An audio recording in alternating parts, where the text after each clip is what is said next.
Laisse-le changer ton nom. C'est le thème de la prédication de ce matin. Laisse-le changer ton nom. Dieu veut faire de toi un bâtisseur. Dieu veut faire de toi une pierre. Dieu veut faire de toi un instrument puissant entre ses mains. Dieu veut faire de toi une servante, un serviteur efficace, destiné à la gloire de son nom ce matin. Laisse Dieu changer ton nom. Il sait que tu t'appelles tel, fils de temps. Mais il va te donner un autre nom ce matin. Laisse-le changer ton nom ce matin. Alléluia. On va lire le texte principal pour planter le décor. Et puis on va découvrir ce que Dieu veut nous enseigner dans ce verset. Matthieu 16, verset 18. Et moi je te dis, tu es Pierre, et que sur ce rocher, je construirai mon église, et les portes du séjour des morts ne l'emporteront pas sur elle. Amen. Il est question ce matin de changement de nom, de changement d'identité. Chacun de nous a une carte d'identité. Nous sommes nés avec un nom attribué par notre père biologique. Nous avons un nom. Dieu connaît ce nom que nous avons. Dieu connaît aussi le nom de notre père. Lorsqu'il s'adressait à Simon, il a dit, tu es Simon, fils de Jonas, parce qu'il connaissait le père de Simon. Mais je te donne un autre nom. Tu t'appelleras Pierre. Alléluia. Donc le changement de nom dans la Bible est souvent un signe de transformation spirituelle et d'un appel divin. Vous allez voir qu'il y a plusieurs cas dans la Bible où Dieu lui-même a changé les noms des personnes. Abraham, il a dit à Abraham, tu t'appelleras Abraham. Il a dit à Jacob, tu es Jacob, tu t'appelleras Israël. À qui encore? Il a dit à Sarai, tu t'appelleras Sarah. Il a dit à Simon, tu es Simon, tu t'appelleras Pierre. Donc le Seigneur a la possibilité, il a la capacité, il a le pouvoir de changer notre nom et de nous donner un nouveau nom, une nouvelle identité. Et dans Matthieu 16, 18, Jésus donne un nom à Simon. Il dit le nom qu'il donne à Simon, c'est Pierre. Et en grec, Pierre, c'est Pétros, qui signifie rocher. Tu es Simon, mais désormais, tu t'appelleras Pierre, en grec, qui veut dire Pétros, et dont la signification est rocher. Et ce changement de nom-là, ce n'est pas simplement un changement de titre, peuple de Dieu, mais c'est une déclaration prophétique. Une déclaration prophétique que Dieu veut faire sur toi ce matin. Je me souviens à un de nos cultes, quelques années en arrière, en 2017, quand nous sommes venus ici pour la première fois. Nous étions à un culte et j'ai fait venir un ami prophète, serviteur de Dieu, qui a fait le culte avec nous. Et après le culte, il m'a dit, homme de Dieu. En ce temps, tout ça, c'était des champs de maïs autour. Et le bâtiment n'était pas comme ça. On était ici, sous un appartement, dans ce pan de la parcelle. Quand on a fini le culte, et on ne pouvait pas avoir accès ici, je garais le véhicule un peu en haut, dans le quartier en haut là, et puis on marchait pour venir parce qu'il n'y avait pas de route. Quand il a fini le culte, il a dit, homme de Dieu, je vois un pont ici. Tu vas voir que bon, le Seigneur me montre qu'il aura une grande route ici.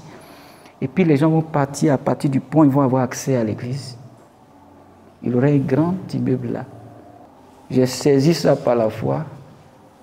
Amen, ainsi soit-il. C'est une déclaration prophétique. Il venait de changer le nom. Dieu venait de changer le nom de cet endroit-là. Je me souviens une année, encore dans l'année 2017 là-bas, ma maman vivait. Elle était la plus âgée, une maman qui était toujours au culte ici, qui venait la première d'ailleurs pour prier, pour soutenir l'église. Elle était toujours là. Un jour, on était en train de faire le culte et puis le groupe musical a entonné un cantique. C'était Masaya bolingo, bolingo, bolingo, masaya bolingo, bolingo, bolingo, masaya bolingo, bolingo, bolingo, bolingo, masia. J'ai dit l'onction a pris toute l'église et on a commencé à danser. On était sous le préau ici et maman est sortie. Elle a commencé à faire le tour ici. Dans toute la cour, elle faisait la ronde. Et toute l'église, on était autour d'elle et puis on dansait. Pendant qu'on était en train de danser, l'Esprit me prend et Dieu me dit, c'est une déclaration prophétique que maman est en train de faire. Ce lieu sera mon autel de louange et d'adoration. Je scelle cela dans le nom de Jésus. Et quand maman faisait le tour, je recevais l'onction qui me disait ça clairement dans la tête, qui me disait ça clairement dans ma tête et qui résonnait une voix audible qui dit, maman est en train d'implanter, elle est en train d'implanter la grâce sur ce ministère à perpétuité. Je m'en souviens encore comme si c'était hier. Tu es capable de changer le nom d'un site, d'un lieu, d'un homme, d'une femme. Quel que soit le nom que tu as reçu de tes parents biologiques, le Seigneur peut procéder à un changement de nom. Et ce n'est pas simplement un changement de titre, mais une déclaration prophétique sur la mission et l'identité. Et c'est ce qu'il a fait pour Simon. Il a fait une déclaration sur la mission et l'identité de Simon. Ce que Simon allait incarner, ce qu'il allait devenir. Le Seigneur dit, tu es Simon, mais je te dis que tu t'appelleras Pierre. Et moi, je te dis, moi qui? Moi Dieu. Je te dis que tu t'appelleras Pierre. Dieu peut changer le cours de l'histoire de quelqu'un. Dieu peut changer la destinée d'un site. Dieu peut changer le cours de l'histoire d'un pays. Dieu peut changer le cours de l'histoire d'un royaume. Vous êtes appelés tant, mais moi, je dis que vous serez ceci. Aujourd'hui, nous allons explorer ensemble, peuple de Dieu, ce que cela signifie. Lorsque Dieu change notre nom spirituel et nous appelle par une nouvelle identité, qu'est-ce que cela signifie? Voici ce qu'il a fait dans la vie de Simon. Il lui a donné une nouvelle identité. En Jean 1, verset 42, Jésus l'ayant regardé dit, tu es Simon, fils de Jonas, tu seras appelé Céphas, ce qui signifie Pierre.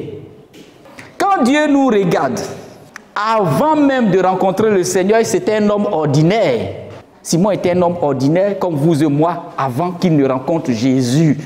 Et puis, son activité, c'était la pêche. Donc, c'était un pêcheur sans une grandeur particulière. C'était un homme ordinaire que le Seigneur a vu et le Seigneur a proclamé sur sa vie, tu deviendras. Il lui dit, quand Jésus le voit, quand Dieu nous voit, il voit au-delà de ce que nous-mêmes nous voyons. Simon se voyait un simple homme ordinaire qui avait pour activité la pêche. Ce que ses yeux voyaient, c'était le pauvre Simon, destiné à aller tous les matins pêcher du poisson, revenir à la maison avec l'argent de la popote. Un simple marchand qui partait chaque matin à la pêche, il pêche un peu, il vient nourrir sa famille. C'est ce que lui voyait.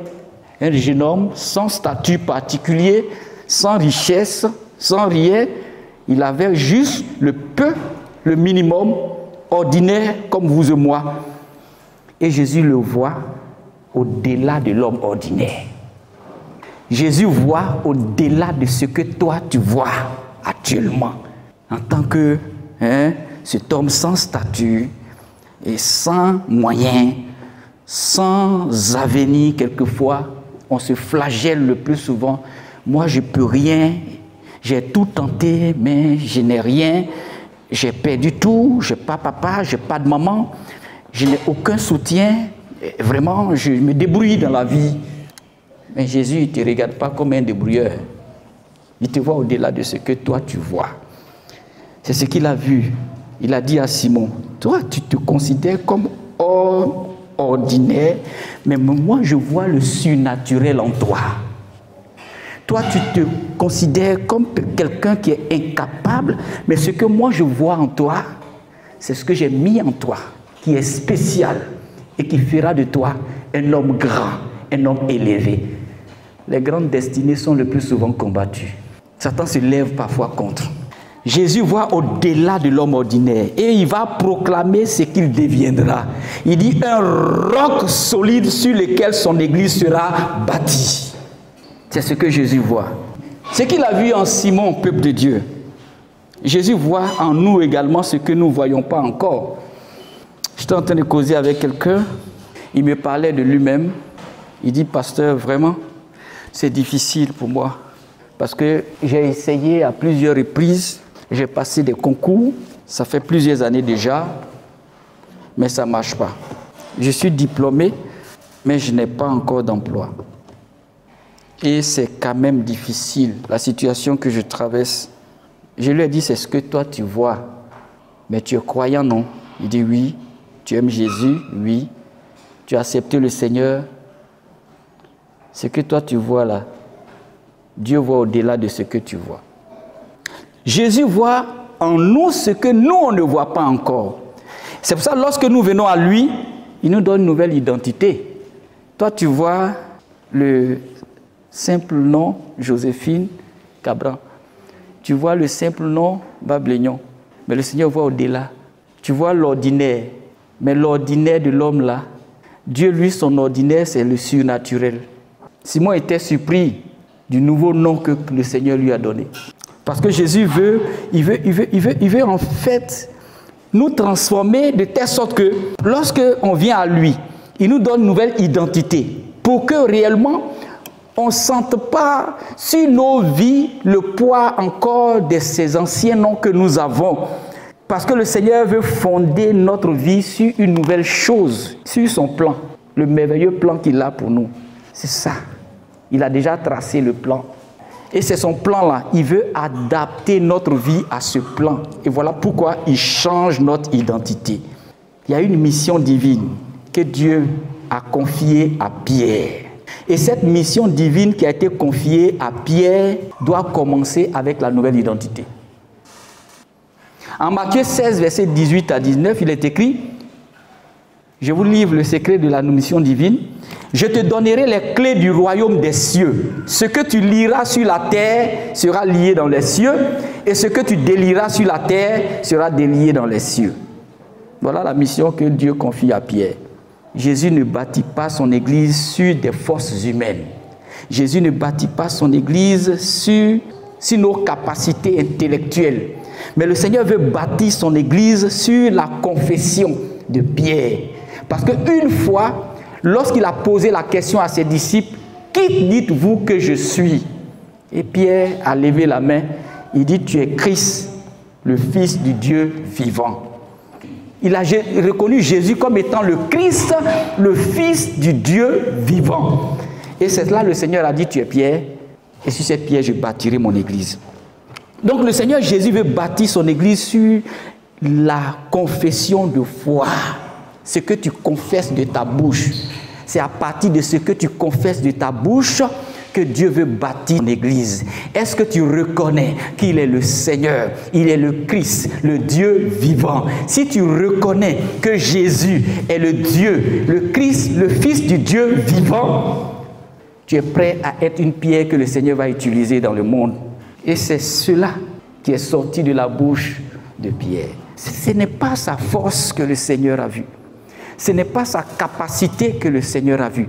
Ce n'est pas son expertise que le Seigneur a vu. Ce n'est pas ses diplômes que le Seigneur a vu. Mais le Seigneur a vu la confession de sa foi. Ce en quoi il croit. Ce en quoi tu crois ce matin.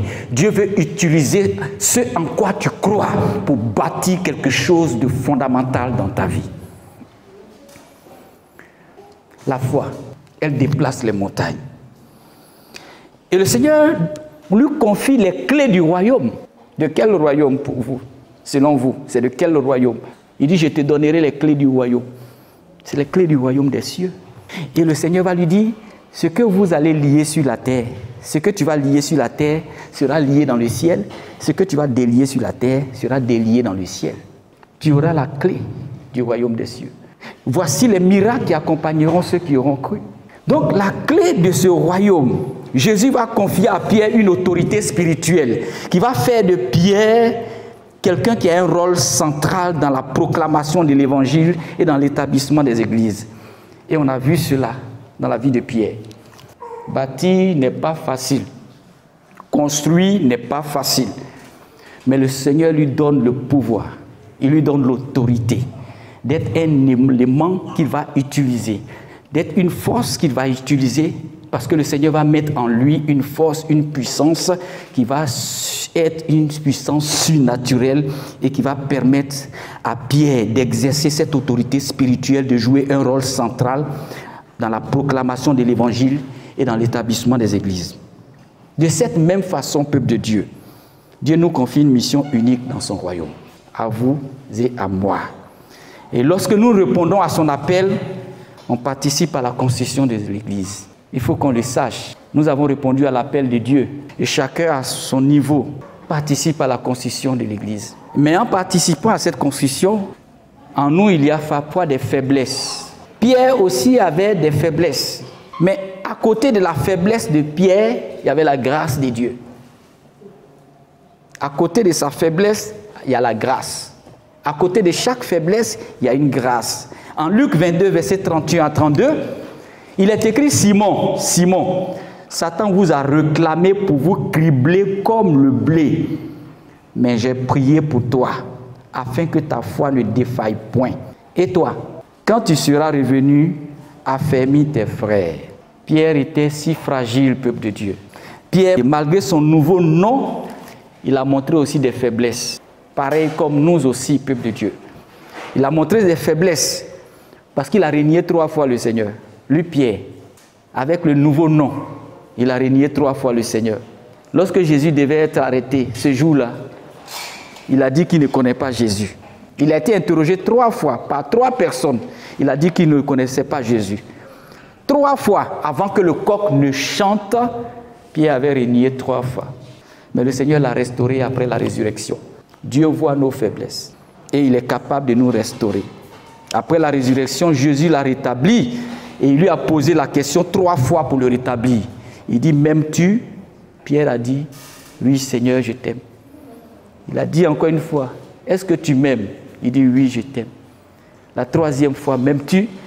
Il dit: tu sais, Seigneur, que je t'aime. Le Seigneur venait donc de le rétablir. C'est pour cela, peuple de Dieu, quand vous êtes en train de construire, quand vous êtes en train de bâtir quelque chose de spirituel, vos faiblesses, vos manquements, reconnaissez la grâce de Dieu. De même, dans nos moments de faiblesse, Dieu ne renonce pas à son plan pour nous. Le plan que le Seigneur a fait est un plan définitif. C'est pour cela, quand tu traverses des moments de faiblesse, Dieu ne renonce pas à son plan. Ne dis pas que Dieu va changer son plan. Dieu ne change pas son plan. Son plan là, qu'il a déjà tracé pour toi là, il ne va pas changer. Alléluia. Il ne va pas renoncer à ce plan là. Dis-le ainsi. Il va te rendre capable de remplir ta mission. Si tu l'écoutes, bien sûr. Et si tu n'abandonnes pas la foi, bien sûr. Si tu ne retournes pas au monde, bien sûr. C'est pour cela, persévérer. C'est pour cela, demeurer ferme. C'est pour cela, il faut être fidèle jusqu'à la mort. À l'écoute de la parole de Dieu. Retrouvez-nous sur nos pages Twitter, Instagram et YouTube. Que Dieu vous bénisse.